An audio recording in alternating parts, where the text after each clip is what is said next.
আমার বাবা সোনা, আমার লক্ষ্মী সোনা, আমার চাঁদের কোনা, একটু হাসো মা সোনা। কি কথা বলছে বাবার সাথে?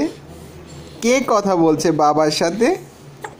হ্যাঁ, বাবার সাথে কে কথা বলছে? বাবার একমাত্র কলিজার টুকরো কথা বলছে।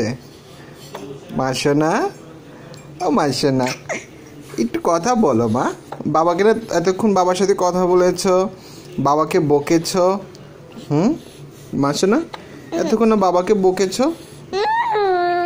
হ্যাঁ, তো তো তখন তখন এখন তো তুমি আমাকে মানিয়ে নিয়েছো, কারণ তখন ওখানে আড্ডা দিয়ে আসছো, এসে এখন আমার সাথে একটু আহ্লাদি করলে, এখন আবার তোমার ভাব শুরু হয়ে গেছে, কারণ বাবাকে উল্টা তুমি বকতেছ কেন মা? মাসে না, না, আমি তোমাকে নিয়ে খেলা করব না, কারণ বাবা রাগ করেছি, বাবা রাগ করেছি মাসে না।